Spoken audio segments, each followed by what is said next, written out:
Okay, welcome to Bestseller Live. My amazing co-host Cynthia Johnson, and I are back together again today.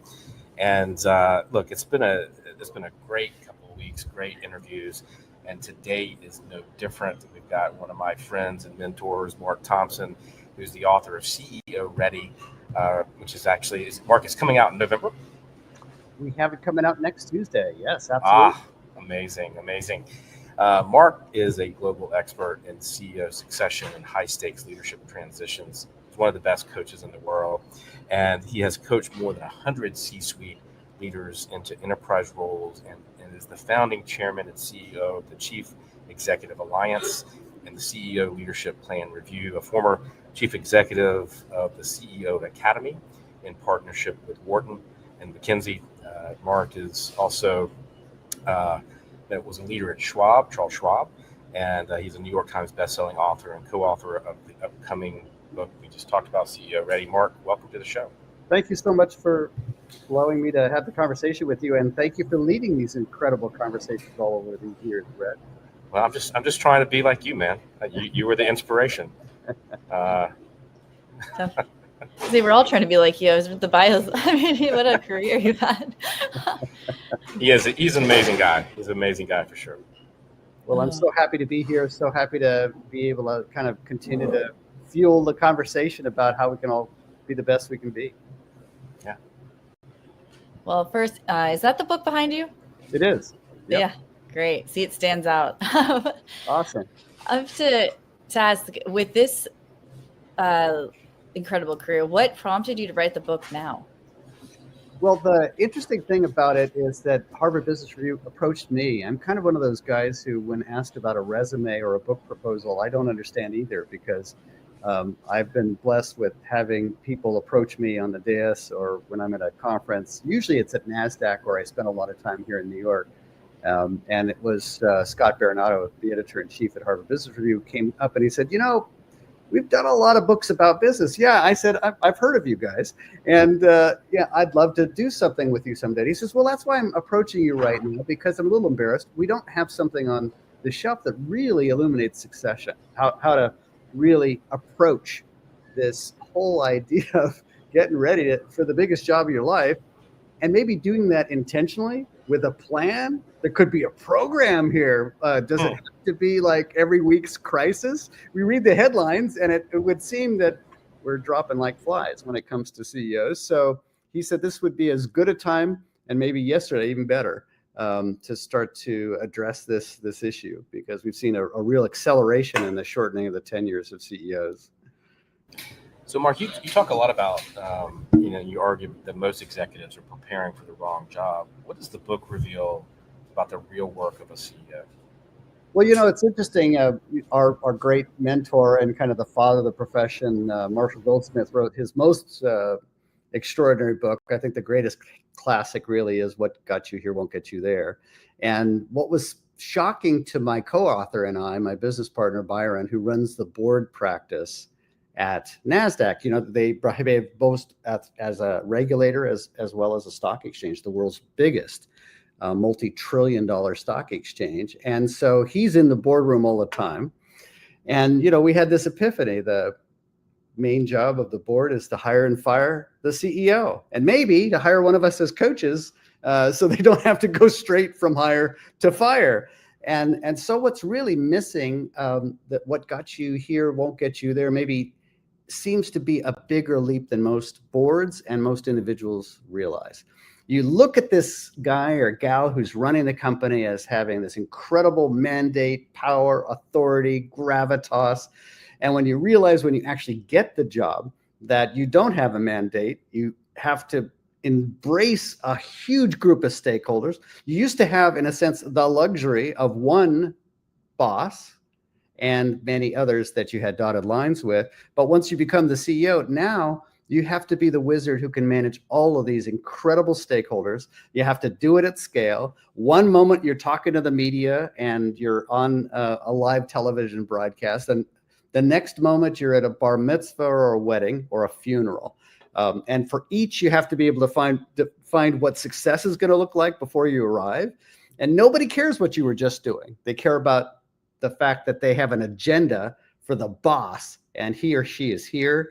And that is a hell of a leap for folks. And it's been one after I have done it now 127 times.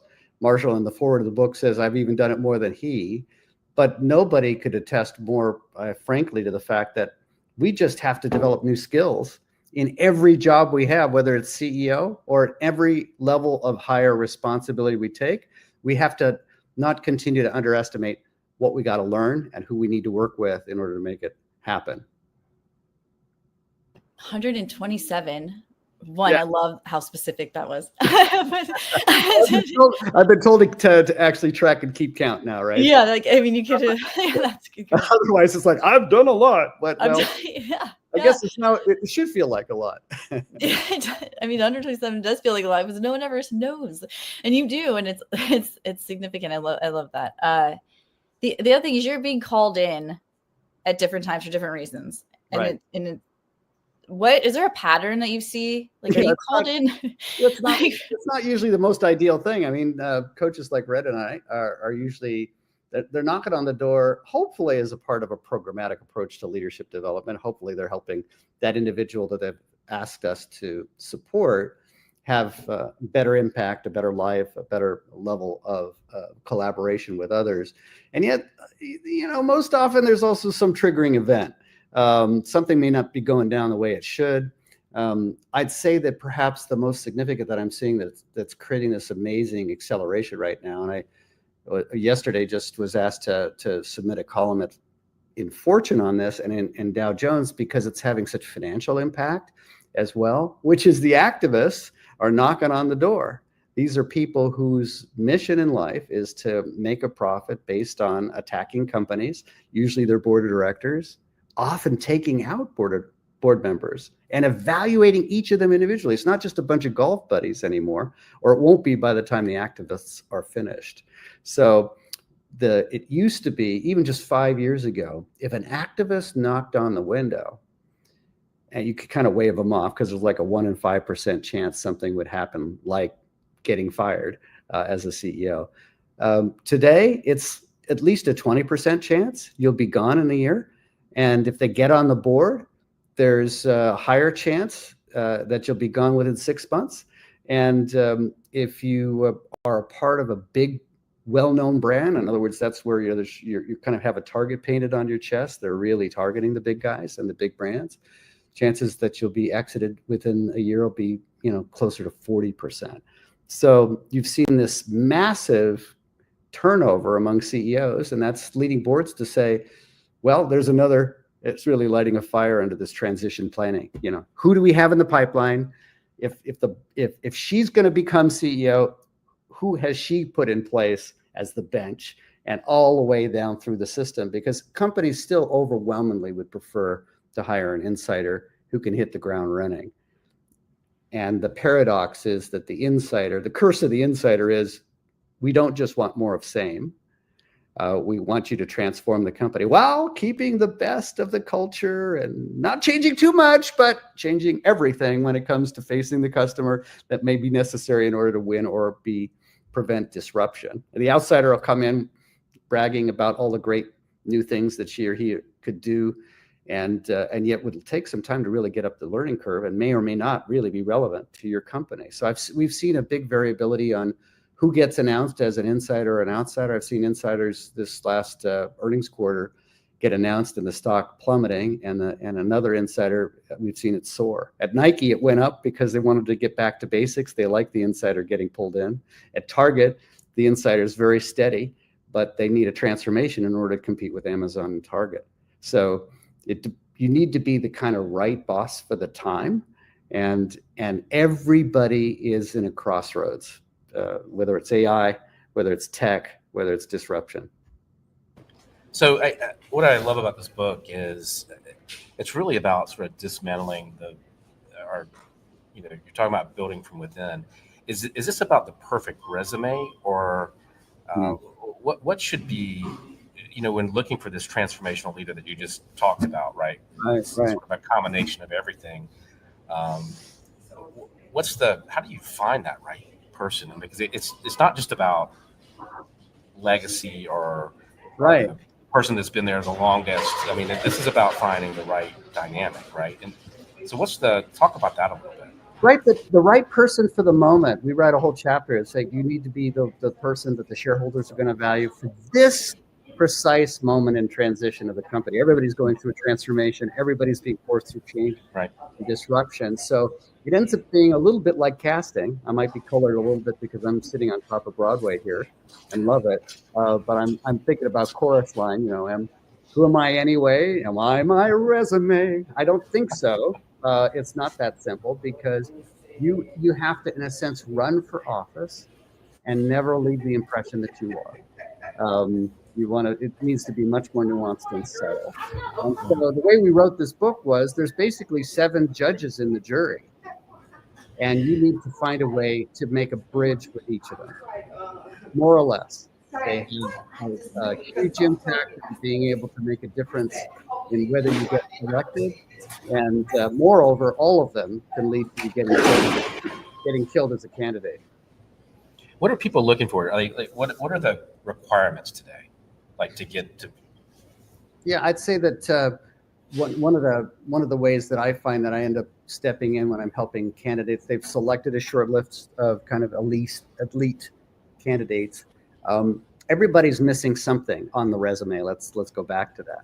In order to be able to be enterprise-wide with your capacity to drive this enterprise, often people are pulled from being CFO. I'll give you that example. Maybe 40% of new CEOs are former CFOs. And so what they've got going for them that's obvious to everyone is they should know the Wall Street. They should know who the shareholders are. They should have the gravitas to be able to do this amazing ceremony called the earnings release and the earnings and analyst calls and the analyst day. And this is its own form of theater. It has its own language. And what the candidate like a CFO would need to learn then is there's many other languages that they have to at least have conversational fluency in. Like, we actually run a business. I've been mapping the profit and loss. I'm good at accounting. I've got the green eye shade. I can raise capital. Have you run anything? Have you actually delivered an operating P&L? Have you actually inspired the troops? Have you won hearts and minds through the customer? Have you done ride-alongs? Have you been to the factory? Do you understand manufacturing? So what the board is looking for is a person who has been so great in their swim lane that now what they're really proving is that they can move to an enterprise view. The quickest way to lose, actually, if you are ever visiting a CEO, it's also true with the board, the quickest way to lose their interest is just to be a subject matter expert. Because what they're really looking for in that new candidate is that you have enough empathy for the enterprise in terms of all its functions. And that's why we say there's at least 7 that you have to get pretty good at and be able to empathize and at least have a conversational fluency, whether it's marketing, whether it's compliance, whether it's manufacturing, whether it's understanding go-to-market strategy or ride-alongs with customers, or what it really takes to build, and then how to manage all of the vagaries of geopolitics and regulations and tariffs and all the rest. So that breadth and depth is probably what's making this the kind of the most impossible, or maybe will become the next series of the most dangerous game to get in. Yeah, you said the bridge. You want there's this bridge, but you've described now 7 bridges plus the entry bridge. Yes. So there's 8 bridges you have to build and maintain. Is that how it works? And no fewer. No fewer. Okay, great. And what are the 7? Can you name them? Sure. So you've got the people who actually select, who make the final decision, are officially in charge in terms of the role. It's called governance. Basically, they're supposed to be thinking about how this company governs itself from a strategic standpoint, how it selects its people.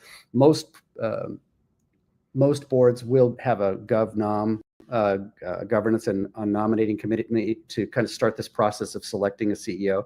So building that bridge with you think you have a great relationship with the board of directors because you've gone to dinner with them, and they're very chummy, and you shared some laughs and drinks together. You presented in the boardroom many times. Let's say you were the CFO, so you always had the quarterly earnings up there. And they've all winked at you and said, you're the next one. You're the best. And what you don't realize is they're dating a lot of candidates inside and outside.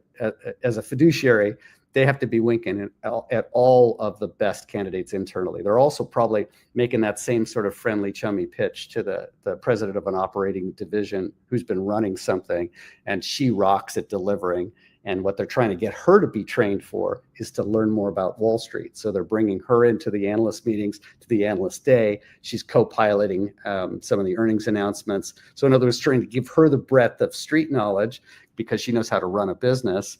And we're trying to give that CFO more understanding of her business. Corey Berry did that when she was tapped by Hubert Joly at Best Buy. She's supposed to be trying to step into the legendary shoes of Hubert Joly, who turned around the big box store.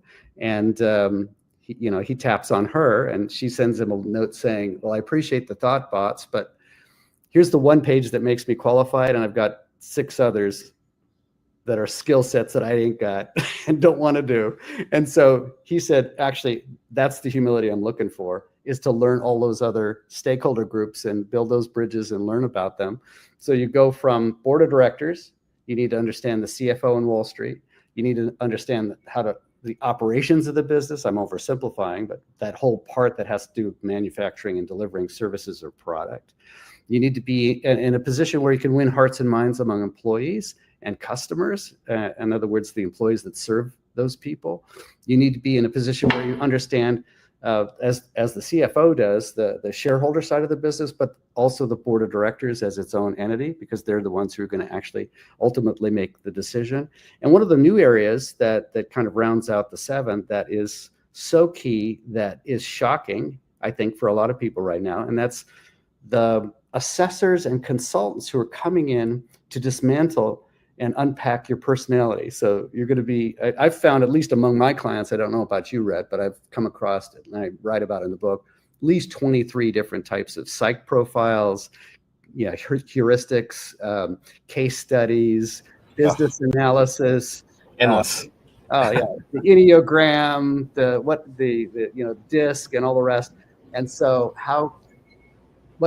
this is significant because it's not just affecting your candidacy as CEO. It's kind of affecting the candidacy of anybody who's applying for any promotion.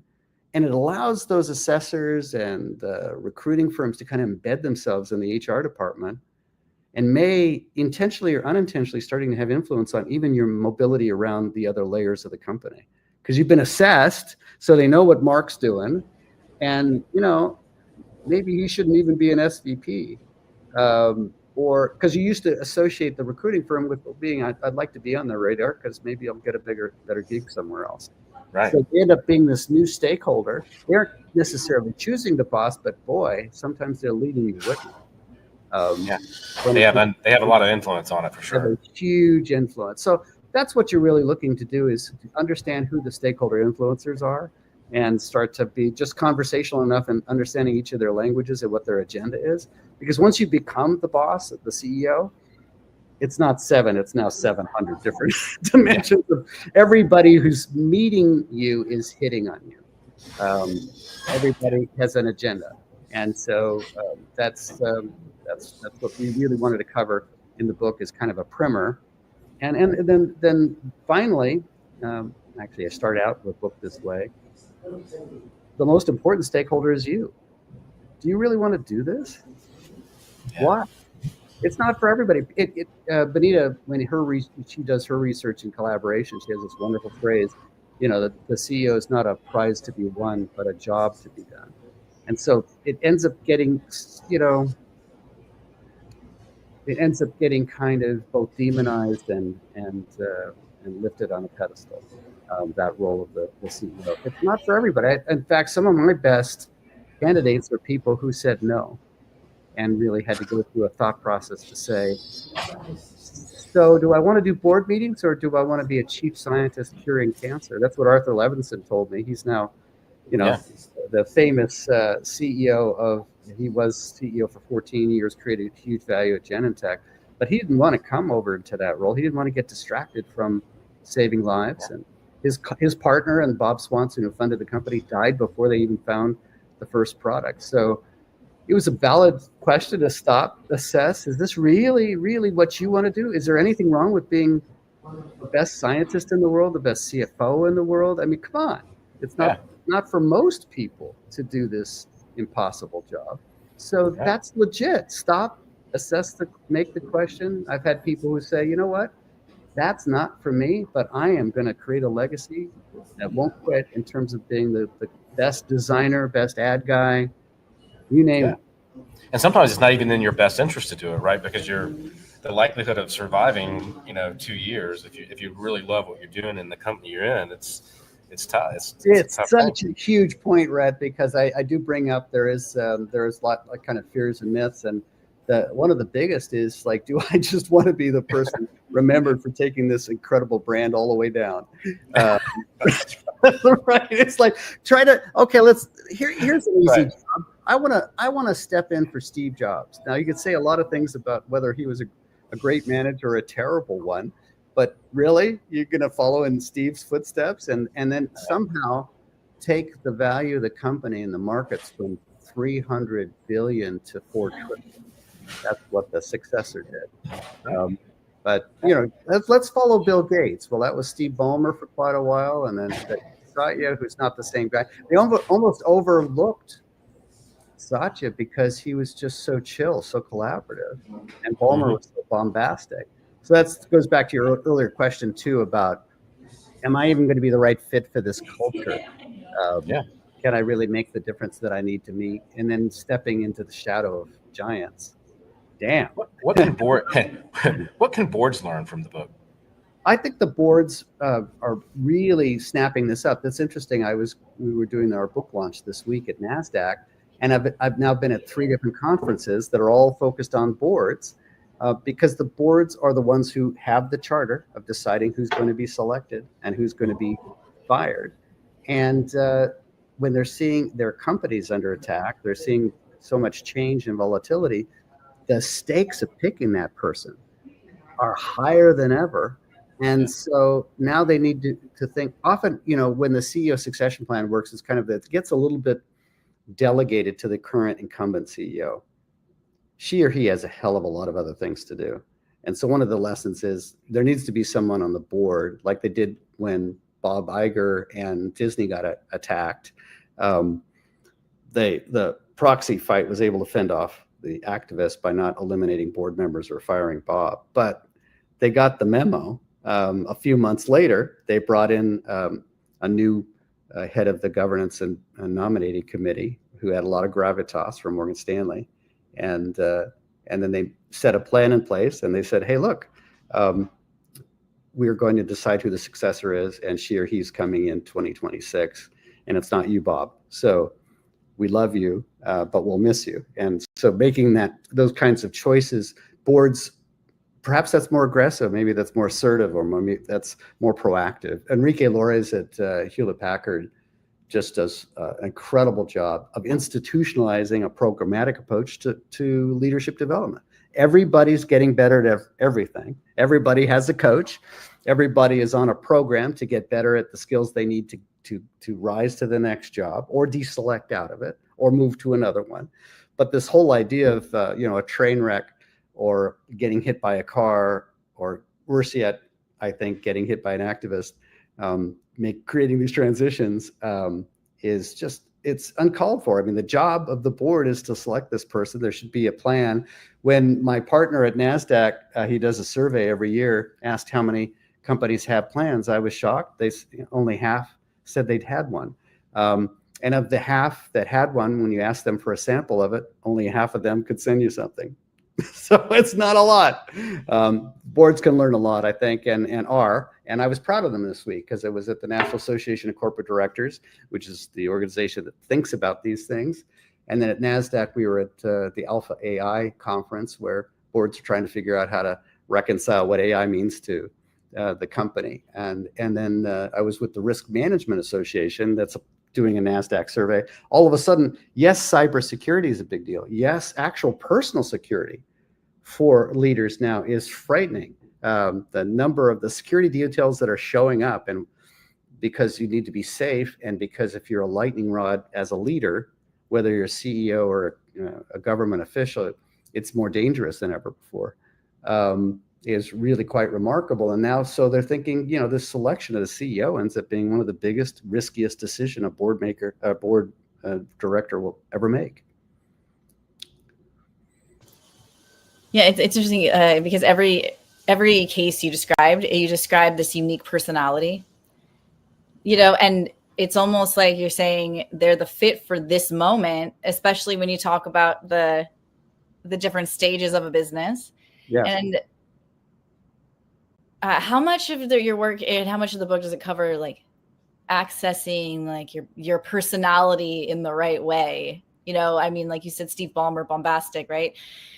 I'm sure that's not great in every situation, but it is kind of what got him the job in the first place. So you're like, you're leaning too hard into a persona, maybe? It didn't happen by accident. It's for sure. In fact, I'm going to quote Dr. Bunn again. Dr. Benita Thompson was doing research about collaboration and realized that most people do get hired based on those aggressive kind of emergent skills, because we're so desperate to get someone who could take command. She's going to deliver on this. He's going to be a hero. We needed you 6 months ago. Where have you been? You're now going to make the decisions. We all love you. And about 6 weeks later, we can't stand you. We want to fire you. You're making all the decisions. You're not collaborating with anybody. You're running everyone out, or you're mansplaining like hell. It's like, we can't stand you anymore. The same characteristics that we hired you for are not what we're retaining you for. So that ends up, that misalignment that she works on in her practice is so central to the problem that you're describing, in terms of kind of, are we really sure who we're hiring and what for? Cynthia, your question takes another dimension of this, which is what do I find in myself for this moment in time? Because it's like I have to be many different people, is what we're really saying. You need to stop and being able to assess what success looks like in every meeting. And it might go from a funeral to a wedding, and at the very least.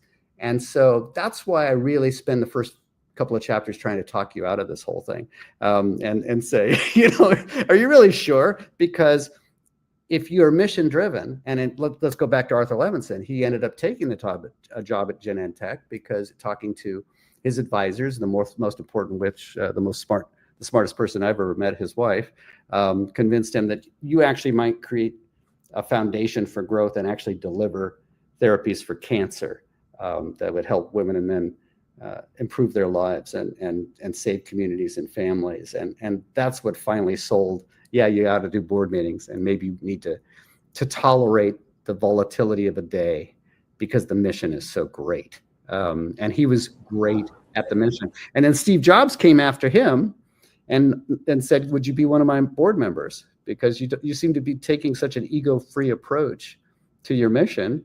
And he said no again. So his same advisor said, well, wait, do you think you could kind of help Steve out? You're a technical guy, you're a science guy. And today, almost 2 decades later, he's chairman of Apple. Arthur is. So thinking about measuring kind of, would the world be a little better place if you were able to take this next role, or to take, this is a true metaphor that Marshall talks about all the time in Earned Life when we did our leadership plan reviews, where he would say, I know, is it uncomfortable for you to kind of stretch yourself? Sally Helgenson talks about that with How Women Rise. Is it hard to promote yourself? Is it hard to really make sure that your point's going to be made? And yes, everybody's like uncomfortable with that. But do you think the world would be a better place if it happened? Yes, absolutely. Well, what do you think? What do you think's worth more? And not that everything should be taking always one for the team. That's not sustainable either. It's an and. It's a genius of the and versus the tyranny of the or. Not everything you do every day is all fun. That's true for all of us here. Marshall has told me more than once to get over myself in terms of the taking that next leap and that next step. So we hate to wrap it up. We got a couple minutes left. I want to get to where people can buy the book and how they can get in touch with you, because I know you speak globally and all that. But I have one more question. What's one chapter after people buy the book and they've read it? What's a chapter here, or is there a chapter that you say that you would recommend that they read every year to sort of remind themselves, or as they progress through an organization? is there one passage or one part of the book that they should just reread constantly to keep things top of mind? Well, at first, I think I can admit this in public, that I was warned away to do a book with Harvard Business Review because it could be so hard and so challenging. And I might get challenged more than I might be comfortable with doing at my age and with my experience. And of course, those things were all true, and ended up being the best learning experience I think I've ever had writing this 5th book. And one of those things was when Scott Baronato came back to me and said, we need this final chapter, the one that everyone reads every year, Rhett. And it's the one that you can go kind of get a sense of what did I think I got out of this last time is going to be different seen through the lens of the person I've changed into in this last year. We're all changing. We're all, if we're growing, it's not the same lens a year ago as it is today. Everything's revisionist history when you look back at it, right? Yeah. So that final chapter, the concluding chapter, is one that would be, for some people, fun to start with and end with as you think the new year ahead and the resolutions you have. It's a fun one. Fantastic. Well, Cynthia, you want to take us out? Yeah, no, I love this. Thank you so much for being here. And, I'm going to follow up and see who number 128 is on your list of CEOs you work with. It isn't you, Cynthia? Okay. Huh? It isn't you? Okay. I thought that's why you were on the call here, not just hosting. Oh, yeah. I'm pitching myself to understand. You're the next candidate. Let's do it. But no, thank you. Yeah, thank you so much for being here. And everyone should get the book. It is CEO ready, and it's the Tuesday before Thanksgiving. So you have all holiday to just hunker down and read it. But yeah, we'll be back next week with another episode of Bestseller Live. And thank you again, Mark. And of course, Rhett, it's always a pleasure to have you by my side. Yeah. Same. Wonderful. Thank you so much for this, guys. Really appreciate it. And look forward to more time together. Indeed.